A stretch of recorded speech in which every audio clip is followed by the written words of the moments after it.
Hello everyone! Ikaw ba ay nag-iisip din magsimula ng rental investing sa Pilipinas? But medyo natatakot ka kasi nga baka magkamali ka. Uh, Syempre, especially kung six-figure yan, syempre it will hold you back, di ba? Well, hindi ka nag-iisa. That is why yung iba nga dyan sabi nila, what if, sabi niya, di ba ang dami nating what if? What if I buy a disaster? So, yung feeling is real. Kung ano yung nararamdaman mo, talagang real yan. Especially kung beginner ka pa lang. So, imagine, para kang pumasok sa casino, tapos naglagay ka ng 1 million sa red color. Tapos, that's actually that's majority, I think, how some people view real estate investing. Parang ano nila is by luck. So, that doesn't really work. And let's be honest, those who dive in, yung mga nag-i-invest na hindi muna nila inaaral, ropes probably aren't much luckier. So, yung ibig ko sabihin, those who dive in without learning the ropes probably aren't much luckier. So, ang totoong successful real estate investing is about strategy, not gambling. So, kailangan talaga i-hone mo muna, like, hasain mo muna yung knowledge mo pagdating sa rental investment. Kailangan i-educate mo muna yung sarili mo. Kasi, ang in real estate investing talaga, hindi yan by luck. So, talagang inaaral mo muna yan. So, gusto kong i-share sa inyo yung, isa sa tingin ko sa 7 expensive mistakes na alam ko na pwede nating i-avoid. Ang para sa akin, yung mistake number 1 na karamihan ng mga beginner is yung kapag beginner investor sila is yung nagre-rely sila masyado sa appreciation. Yung appreciation, actually, dapat it should be just seen as icing on the cake. So, para sa akin, dapat wag tayong madala sa home price chase. Mag-focus tayo sa property ability na makapag-generate ng cash flow and build an income and build a long-term wealth. So, dapat yun yung main goal. So, I think I've already shared on my other videos din. I always focus on the cash flow. So, kapag bumili ka ng property, it's important na you have to run your numbers. So, fair enough. Maybe on the first year, second year, your projections probably wrong, hindi ka nakapag-cash flow, but make sure na dapat itong property na to is ang main focus dapat nito. Ang main goal mo dapat is makapag-cash flow itong property. Kasi, this is how you build a long-term wealth. Kasi kapag nakapag-cash flow ka, makakapag-reinvest ka ulit. That will help you to reinvest. Kapag appreciation lang kasi, kunyari, bumili ka ng property, like 2 million, okay, you paid it in cash, but and then you're saying that, oh, this is in a hot market, so, the value of this property now is 5 million.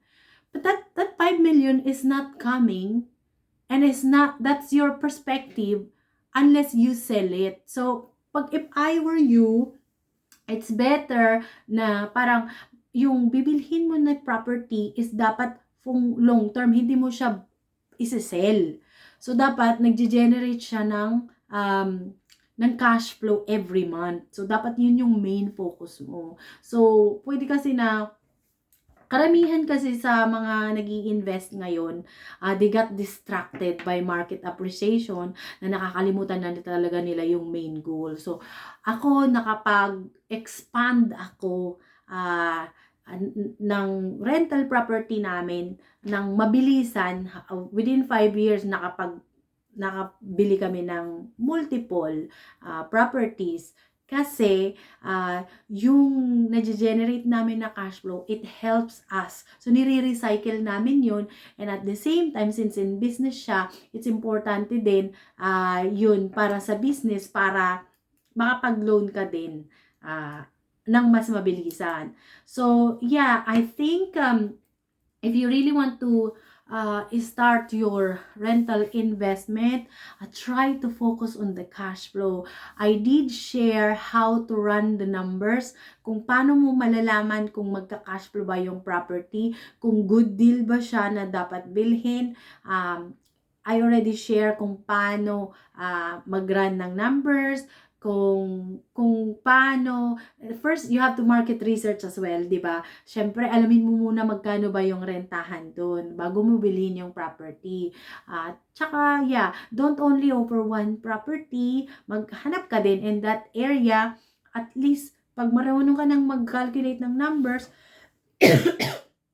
try to offer as many as property as you can. So, and again, don't forget guys, na when you start your rental investment, lalo na kapag bago pa kayo, try to mix yourself with experienced rental investor and learn from them and educate yourself. Read books. Rich Dad Poor Dad, I always highly recommend that because you can learn the principle of real estate investing. So again, I really recommend na na you have to focus on the cash flow kung gusto nyong makapag makapag-expand at saka dumami yung paupahan nyo. And then just focus on that. Mag-focus lang kayo dyan. Mag-focus lang until you get to your goal. Dapat meron ka ring nakaset na goal kung magkano yung target na cash flow mo. So, importante na you know how to recycle. Ganyan yung mga mayayaman sa Pilipinas ngayon, guys. So, sa totoo lang, karamihan ng mga yumayaman sa Pilipinas ay hindi talaga sila mayaman. So, nag-focus lang din sila. They live below their means. So, si Chinkitan, I know that hindi naman siya mayaman, di ba? So, but now, you can see, di ba? Tsaka siya din, check his video, talagang ini-encourage niyo din. Meron siya yung mga ipunaryo or whatsoever. So, yeah. I-check nyo dyan, guys. So, importante sa real estate investing, kung gusto mong ma-reach yung goal mo to be financially independent or financially free, at saka magkaroon ka ng financial cushion para sa pamilya mo, it's really important na invest early and focus on your goal and invest wisely. At saka, again, don't buy.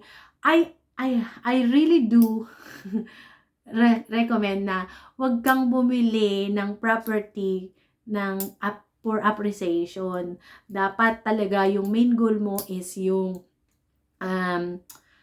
with cash flow. Kasi with that, definitely mas mabilis, mas maganda, mas okay na makapag-create ka ng mas guaranteed yung pag-create mo ng financial cushion para sa kinabukasan ng family mo. So yeah, that's basically my my advice. So on my next video, I'm going to share another expensive mistake na pwede nating ma-avoid bago tayo mag-start ng rental investment. So, I just want you to check out on that and I will quote that. So, the next one would be over leveraging. So, this is very, very important. Over leveraging is really, really important topic din. So, check out on my next video. So, thank you for watching and please do leave a comment if you want me to answer.